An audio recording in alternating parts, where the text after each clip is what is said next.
ASI ने जो finding दी है इंस्क्रिप्शन पे, एक वहां पे इंस्क्रिप्शन मिला था, उस पे एएसआई की जो फाइंडिंग है वो बता रहा हूँ। During the survey a number of inscriptions were noticed on the existing and pre existing structure. A total of 34 inscriptions were recorded during the present survey and 32 stampages were taken. These are in fact inscriptions on the stone of pre-existing Hindu temple which have been reused during the construction repair of the existing structure. मतलब ऐसा ये कह रहा है कि वहाँ पे जो इंस्क्रिप्शंस मिले हैं उसमें से 32 ऐसी जगहें हैं और टोटल 34 ऐसे इंस्क्रिप्शन हैं जो प्री एग्जिस्टिंग हिंदू टेम्पल के थे। They include inscriptions in the Devanagari, Grantha, Telugu and Kannada scripts.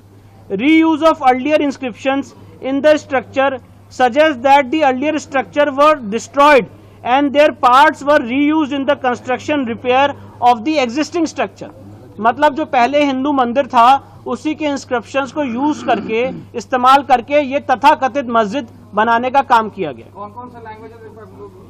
इसमें जो इंस्क्रिप्शंस मिले हैं ये देवनागरी, ग्रंथा, तेलुगु और कन्नड़ स्क्रिप्ट्स के मिले। 3 names of deities,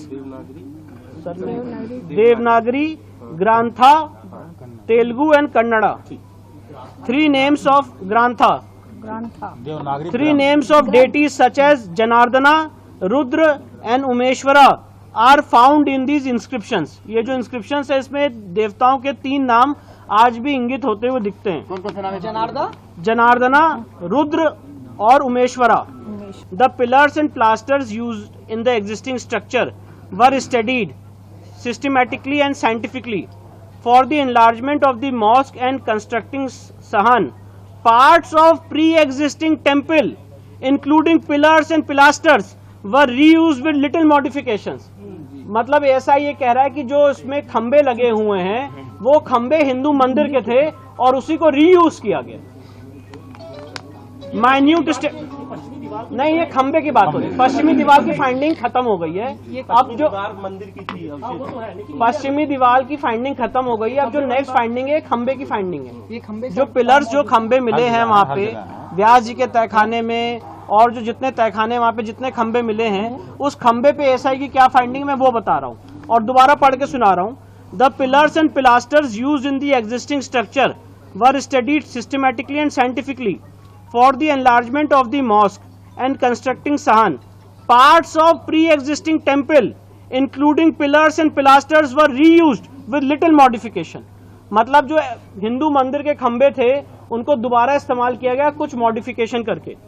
Minute study of pillars and pilasters in corridors suggest that they were originally part of pre-existing Hindu temple. For their reuse in the existing structure, Vyala figures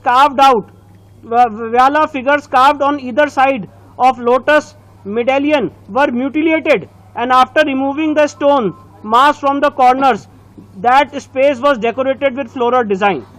This observation is supported by 2 similar pilasters still existing on the north and southern wall of the western chamber in their original place. मतलब ऐसा ये कह रहा है कि उन pillars में जो क्राविंग्स थी उसको भी डिस्ट्रॉय किया गया है और उसी को एक हिंदू मंदिर के जो खंबे थे उसको दोबारा रीयूज किया गया। ऑन द लूज स्टोन, फिर sculpture remains in the cellars etcetera. It can be said that, अब ये एएसआई का जो कंक्लूजन है मैं वो आपको पढ़ के सुना रहा हूँ। It can be said that there existed a large Hindu temple prior to the construction of existing structure. मतलब एएसआई ये कह रहा है कि ये कहा जा सकता है कि यहाँ पे एक बहुत बड़ा भव्य हिंदू मंदिर था prior to the construction of existing structure. मतलब इस मस्जिद से पहले यहाँ पे, इससे पहले यहाँ पे एक हिंदू मंदिर एग्जिस्ट करता था। ये एएसआई ने अपनी कंक्लूसिव फाइंडिंग दी है और ये बहुत महत्वपूर्ण फाइंडिंग है।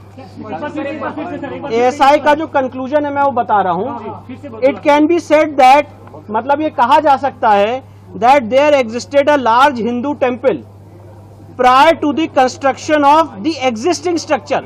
मतलब अभी जो स्ट्रक्चर है इस स्ट्रक्चर के पहले एक यहाँ पे लार्ज हिंदू टेम्पल था।